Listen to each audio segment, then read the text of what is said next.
So we're in my hometown for foreclosure auction. Pretty excited. There's a chance to win this house at auction for hopefully a steal. So we're going to do a little due diligence and see if we can pick this up. So make sure you stay tuned and see if we win it. And I'd like to know your thoughts. All right, so we are going to look up the Board of Health because I did do a little due diligence and we found out that there was a conditional pass on the Title V back in 2019 when they last bought it. So we don't know if they got corrected or not. There's no other information. So we can call the Board of Health and see if it actually got the conditional removed. And so therefore we know it's a good septic system. Otherwise, there could be an issue that we have to go and maybe they can tell us what was the condition to make sure that it passes. Thank you for calling the Town of Sheffield. For the Town Hall, dial 1. For the Fire Department, dial 2. Transferring to Administrative Assistant. Good morning, Town Administrator's Office.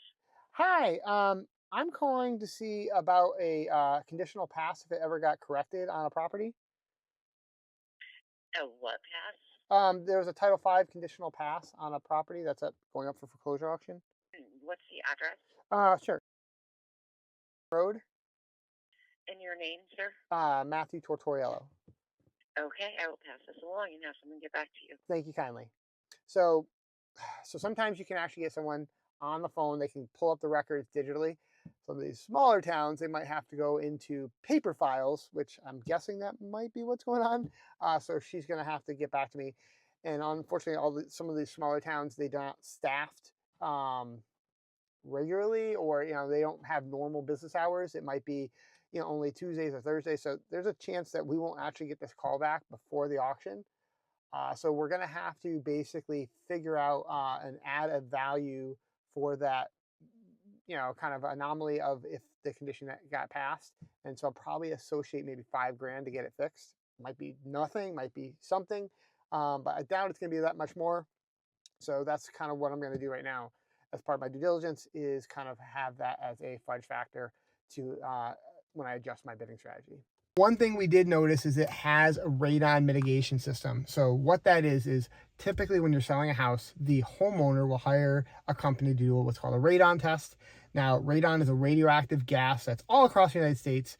And essentially it's just from the breakdown of uranium in the rock and the soil and stuff like that, that then eventually comes through your foundation.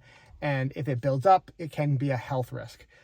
So this is something that we've seen all across the United States. Can be an issue, and often you can install these systems. So on our smaller homes, it typically it costs us about $2,000 to install them. So if it comes up on a sale, we just get it installed, no big deal. On our bigger homes, so we had a house down in Wilton, Connecticut. That cost, I think it was $12,000. It was a multi-system. It had to get installed, but once again, solved the problem. Homeowner was happy. So now it does come off typically out of the foundation up, and it vents out the gas outside your house. It can be kind of an eyesore. I mean, it looks like kind of pipe coming out, and they're kind of like maybe a filter or something that filters out. So I'm guessing for something like this, it's a higher end home. It might affect value somewhat. So once again, we're going to adjust for that on possibly our ARV. So once again, that's going to come off the value. So here, check this out. See what we see. There is a car in the driveway. So take a few pictures. Overgrown yard. So,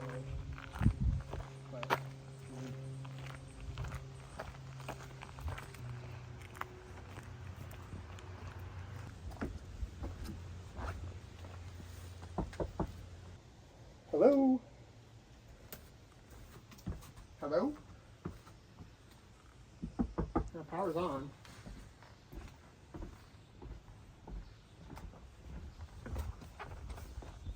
Got oil. So this, I'm guessing, is the septic system. So we talked about that. I'm guessing the conditions did not get passed. Right? Because why would it?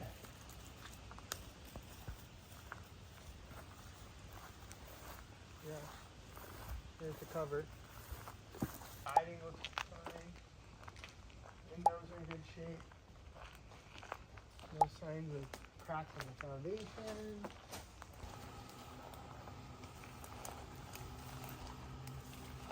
So there's some skylights.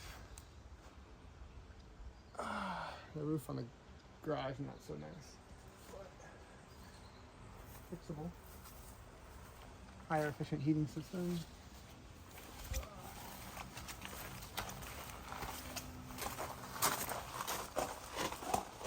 The funny thing is, my cousin, her company actually, her real estate company, sold this house in 2019. So I was able to look up the old listing and be able to get a little bit more detail. That was really good. And then happened to just notice my cousin's company, which was kind of funny. So maybe I'll get her to sell it again once we win it. So far, no one else is here. So fingers crossed. And then hopefully a good number, of course, too. All right, so looking at the numbers, I came up with an ARV probably conservatively of a 525 number. Just looking at other comps in the area, there's actually a few houses sold on the street that now they sold in the high threes, but they were unrenovated, probably not even habitable at that point. So kind of adjusting for that and then looking at other ranches in the area, I think very safely a 525. And as always, we work backwards. There was over $2,000 in back taxes, so not a big deal. Just like 1/4 of taxes, not even. So we have to take that into consideration. Then, like I said, we had took out stuff for the conditional pass on the Title V. So that's going to be something we got to take out. So I factor in some money for that, probably about $5,000, $10,000. So I go to the higher side. The mitigation system, I'm taking that off the ARV, so let's just call it, even though it's not a rehab, it's something that will affect value. So back that off $5,000 for that. All in all, the property looks pretty good condition, but it's going to be painted. It's going to need trash out. The roof, we have the occupant. Now it might be an Airbnb, so maybe it's a short-term occupant. I'm not sure. There was some things online that made it seem to be possibly an Airbnb, but I don't know. So we still factor in $5,000, for legal costs and such, or possibly cash for keys to get that person out. With the rehab budget, I'm probably looking at, let's just say $40,000 to $45,000 in that.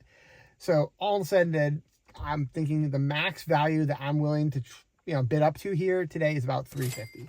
So hopefully, the auction will actually go for a little bit less than that and we can have a win today.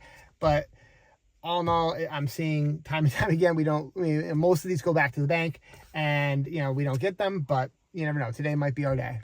So this is the moment we've all been waiting for. So, $333,938.02. Want to go 334? 334, I'll take it. 334. Anybody else? Crickets. Going once, going twice, hold. Woo! Yay! Woo! We won it! Yes! All right, so that is exciting. We got it for $334,000. I'm excited. There's a lot of value here. And honestly, I think I was overestimating on our costs. So I think we got a big win here. And I'm excited to get this thing, hopefully locked in. Hopefully, we have a clear title. That's the next thing we got to do. Send it over to our lawyer, make sure things are all on the up and up. And then we can close hopefully in 30 days, as long as there's no hiccups on the bank side. And then we'll start knocking on the door, talking to the occupants if they show up like we did today. And we can start renovating it. And then the goal on this one, just so you know, this one is my hometown. There's a couple strategies that could be. This could easily be an Airbnb. This town does work well with Airbnbs. Or this could be a flip. And my approach for this one, it will be a flip. Oh, wow. Oh, wow. What is that? Hold on. Jeff, did you see that? I didn't. What was it? I don't know. Dude. Let's turn around. I'm turning around. That looks cool.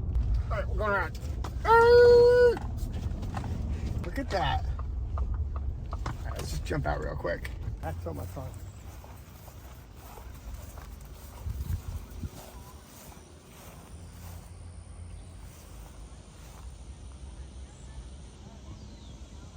It's a little obstacle course. Jump the fence. Literally, it's got this is like a little ninja obstacle course. This is freaking cool. Okay, so this will be a flip for us. The approach will be, honestly, almost like what's called a wholesale. I think we're going to go in, trash it out, do some paint, clean it up.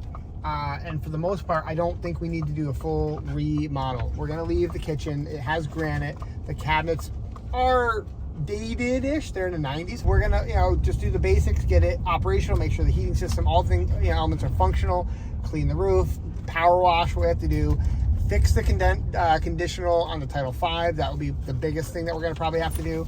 And then get the thing back on the market. And like I said, I will reach out to my cousin to see if she'll sell it for us, because she did it good for the first time. So maybe she'll do another one. Normally we work with our other agents, but I mean, kind of have to, feel like I have to go with my cousin. I don't know. What do you guys think? Let me know what your comments below. Should we go with my cousin, or should I use my normal agent? I'd like to hear your thoughts. But as always, guys, if you want to find out more about foreclosure auction and hope to get a property cheap, like for yourself, make sure you check out our book, Foreclosure Unlocked, and stay tuned on our channel for more great videos.